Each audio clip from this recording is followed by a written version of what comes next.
पाक भारत जंग 1965 के नामूर पाकिस्तानी जंगी हवाबाज ये 7 सितंबर की सुबह थी। एक रोज़ काबुल दुश्मन के एयरबेस को कामयाबी से तबाह करने और मुसलसल कई घंटे अलर्ट रहने के बाद वो नौजवान कुछ देर सस्ताने के लिए कॉकपिट में बैठे बैठे ही आंखें बंद करने लगा। अभी आंख लगी भी नहीं थी कि एक शख्स दौड़ता हुआ आया और कॉकपिट को नॉक किया। यह इमरजेंसी अलर्ट था। वो फौरन उठा, जहाज़ को टेक ऑफ किया और अपने F-86 त्यारे से सरगोदा एयरबेस के चक्कर लगाने लगा।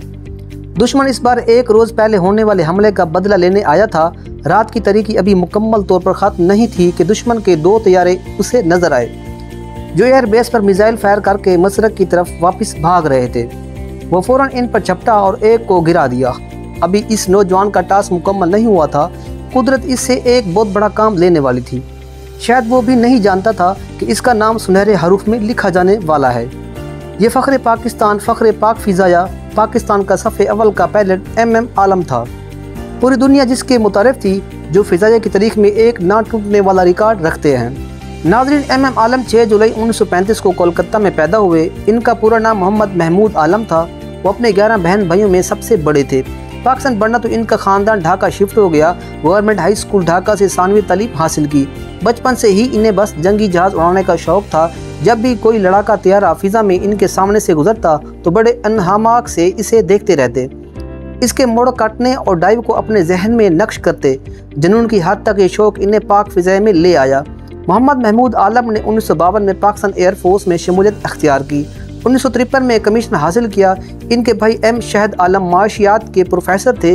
एक और भाई M सज्जाद महर फिजिक्स थे। 1965 की जंग में पाकिस्तान के लिए नुमाया कारनामा अंजाम दिया। सकूत मशरक़ी पाकिस्तान के बाद इनकी फैमिली पाकिस्तान में क़याम पजीर रही। दिन हो या रात, हवाबाजी और वतन की खिदमत ही वह धंध थी जो M आलम के जहन पर सवार रहती। MM आलम दीगर बातों को बहुत कम सोचते, अपनी ज़ाती ज़िंदगी को ज़्यादा वक्त ना दे पाए। वतन की मोहब्बत इतनी गालिब थी कि शादी भी ना कर पाए। वो पाकिस्तान एयरफोर्स में इतने मकबूल थे कि सीनियर्स नए आने वाले पायलट्स को MM आलम से ज़रूर मुलाकात कराने का मशवरा देते थे। इन्होंने पाक फ़िज़ाया के नंबर 11 और नंबर 26 स्क्वाड्रन की क़यादत भी की। इन्होंने अपने कैरियर में फ़िज़ाया के बहुत से कोर्सेज किए और मुख्तलिफ आला ओहदों पर भी फैज़ रहे। 1965 की जंग में पाकिस्तान को अपने से 4 गुना बड़े कुव्वत के हामिल दुश्मन का सामना था, लेकिन MM आलम और इनके साथियों के कारनामों ने दुनिया भर में मुल्क का नाम फ़ख्र से बुलंद कर दिया। 6 सितंबर को पाक फ़िज़ाया के सरफरोश मुजाहिद भारत के एक एयरबेस को निशाना बना चुके थे। इन्हें मालूम था कि दुश्मन अगले दिन बदला लेने की पूरी कोशिश करेगा और वो इसके लिए पूरी तरह तैयार थे। दुश्मन तैयारों ने 7 सितंबर को पहला हमला रात के अंधेरे में और दूसरा दोपहर के वक्त किया। भारत के चंगार से त्यारे हमला ओवर हुए तो MM आलम और इम्तियाज़ भट्ट ने इन्हें वो सबक सिखाया कि दुश्मन आज तक जख्म चाट रहा है। भारतीय पायलट अपनी मस्ती में सरगोदा एयरबेस की तरफ बढ़ रहे थे। इन्होंने 2 फॉर्मेशंस में हमला किया था, लेकिन इनके सामने पाकिस्तान के बेहतरीन फाइटर पायलट MM आलम थे। इन्होंने एक भारतीय त्यारा मार गिराया, दूसरा भाग निकला। इसके ताक़ुब में आगे गए तो दुश्मन हवाबाजों का एक और दस्ता सरगोदा की जानिब बढ़ रहा था। अचानक काउंटर अटैक से भारतीय घबरा गए और सारे त्यारे मुख्तलिफ सिमत में बुनने की बजाय एक ही सिमत में मोड़ लिए। MM आलम ने मौका गनीमत जानते हुए इन पर फायर खोल दिए और सिर्फ 30 सेकंड में अपनी मशीन गन से 4 त्यारों के परखच्चे उड़ा दिए। MM आलम ने सिर्फ 1 मिनट में 5 भारतीय त्यारे ज़मीन बोझ कर दिए थे। वो एक ही लम्हे में आलमी रिकॉर्ड कायम कर चुके थे। इम्तियाज़ भट्टी इस तरह की नाकाबिल फरमोश और हैरत अंगीज़ रिकॉर्ड के चश्मदीद गवाह थे। ये सांगला हल की फ़िज़ाई थी जहाँ एक तारीख रकम हुई थी। हवाबाजी की ज़बान में होने वाली इस डार्क फाइट में 1 मिनट में किसी फाइटर पायलट ने दुश्मन के 5 जहाज़ गिराए थे और S&A का टाइटल भी अपने नाम कर लिया था, जो एक दिन में दुश्मन के 5 जहाज़ गिराने पर दिया जाता है। लेकिन इनका ये आज़ाद इसलिए भी मुनफरिद था कि MM आलम ने यह सब कुछ सिर्फ 1 मिनट और एक ही स्ट्राइक में किया था।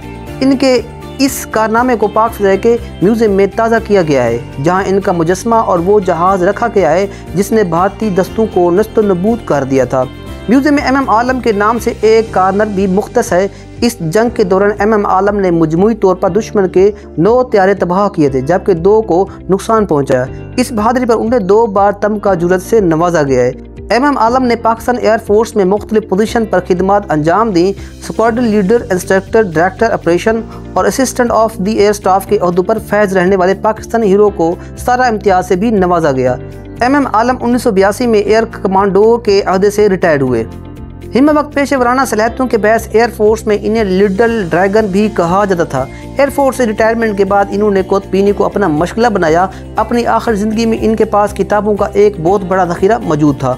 वो फेफड़ों के आर्ज़े में मुब्तला हो गए और तवील अदालत के बहस 18 मार्च 2013 को खालिक हकीकी से जा मिले। पाकिस्तान एयरफोर्स मसूल बेस कराची में इन्हें सरकारी अज़ाद से नमाज जनाजा अदा करने के बाद शोहदा के कब्रिस्तान में दफन किया गया। मियाँ बाली एयरबेस और लाहौर में गलबर्ग के इलाके में एक अहम सड़क का नाम फ़ख्र पाक फ़िज़ाया एयर कमांडोर मोहम्मद महमूद आलम के नाम पर MM आलम रोड रखा गया। स्क्वाड्रन लीडर ज़ैद याकूब आमिर ने इनकी सोना हयात पर मुश्तमिल किताब भी लिखी है।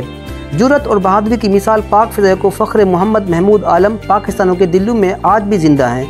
MM आलम ने पाकिस्तान के दिफा में जुर्रत और बहादुरी की वो मिसाल कायम की जो रहती दुनिया तक याद रखी जाएगी।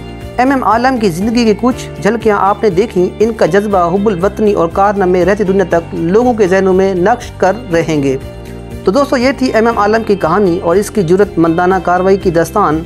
आप लोग भी पाकिस्तानी होने का सबूत देते हुए कमेंट सेक्शन में लिखें पाक फौज जिंदाबाद, पाकिस्तान पाइंदाबाद और MM आलम के हक़ में दुआए मग़फ़िरत ज़रूर कीजिएगा।